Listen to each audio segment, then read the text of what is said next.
Imagine the shock of seeing a former head of state, once wielding immense power, now staring down the barrel of a prison sentence. And not just any sentence, but one that could land him behind bars even as he fights it in court.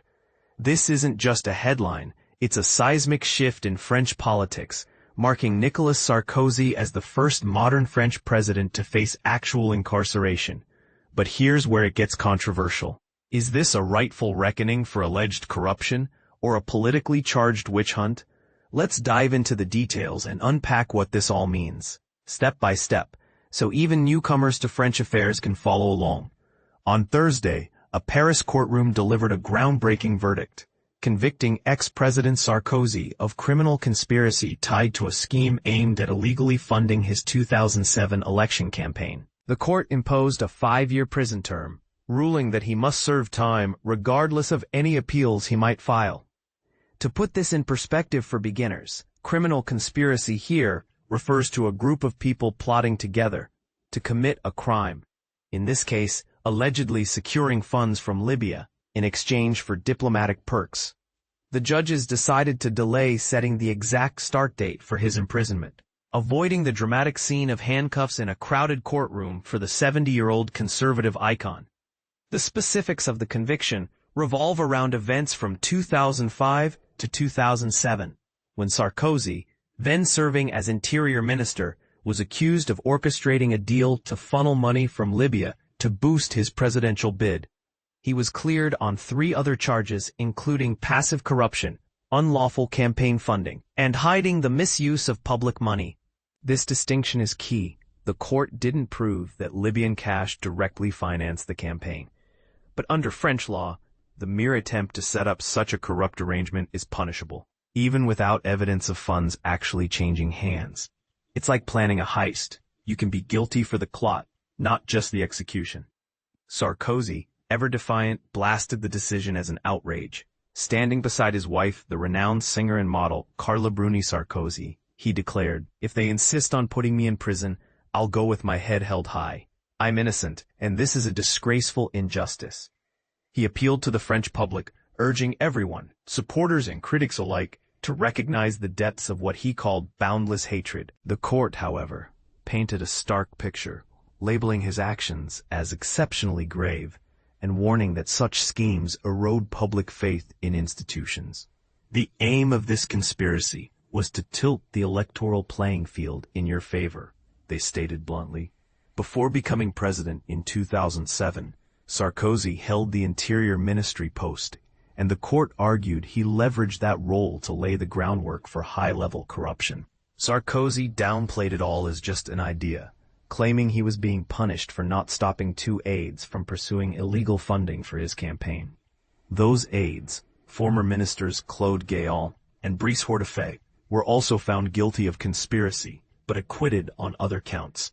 In a lengthy verdict reading, the presiding judge explained that Sarkozy permitted his inner circle to contact Libyan officials for potential financial backing.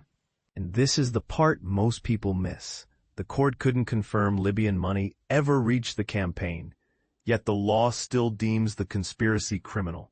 Sarkozy, who won the presidency in 2007 but lost re-election in 2012, maintained his innocence throughout a lengthy 3-month trial involving 11 co-defendants, including 3 ex-ministers. Despite a string of legal troubles tarnishing his legacy, he retains clout in France's right-wing politics and celebrity scene, thanks in part to his marriage to Bruni Sarkozy. The saga began in 2011, when Libyan media and the late dictator Muammar Gaddafi claimed secret millions in euros flowed from Libya to Sarkozy's campaign. A year later, investigative outlet Mediapart revealed what they said was a Libyan intelligence memo outlining a €50 million deal. Sarkozy called it fake and sued for defamation.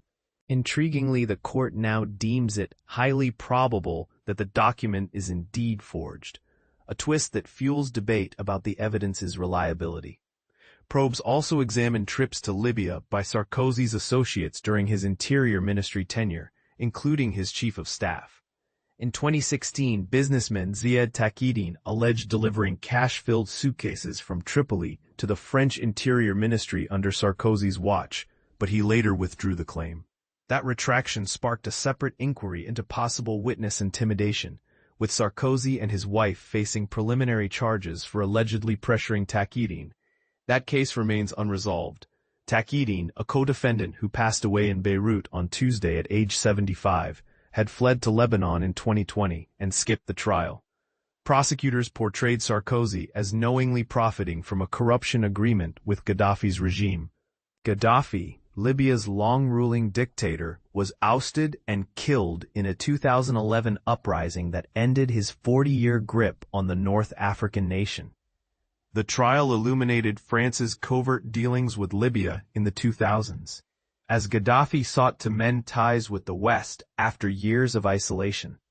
Sarkozy has dismissed the charges as politically driven, based on fabricated evidence, and orchestrated by liars and scoundrels from the Gaddafi circle. He hinted that the accusations stemmed from revenge over his push as president for Gaddafi's ouster. As one of the earliest Western leaders advocating military action in Libya during the 2011 Arab Spring uprisings, Sarkozy questioned the credibility of vengeful claims. Adding layers to his legal woes, Sarkozy lost his prestigious Legion of Honor medal in June following a separate conviction. Earlier, he was found guilty of corruption and influence peddling for attempting to bribe a judge in 2014 for case-related leaks. He served time under electronic monitoring for a year, with early release granted due to his age after just over 3 months. Last year, he was convicted of overspending in his 2012 re-election campaign, exceeding legal limits by nearly double, earning a 1-year sentence, half suspended. Sarkozy denies these too, with an appeal pending at France's top court. This case isn't just about one man's fate. It raises bigger questions about power, accountability, and the blurred lines between politics and justice. Was Sarkozy a victim of a smear campaign, or did he cross ethical boundaries for electoral gain? And what does this mean for France's political landscape, where former leaders rarely face such consequences?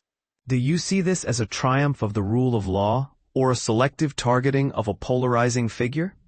Perhaps it's a mix of both, reflecting deeper divisions in society. Share your take in the comments. Do you agree with the verdict, or suspect there's a hidden agenda? Let's discuss.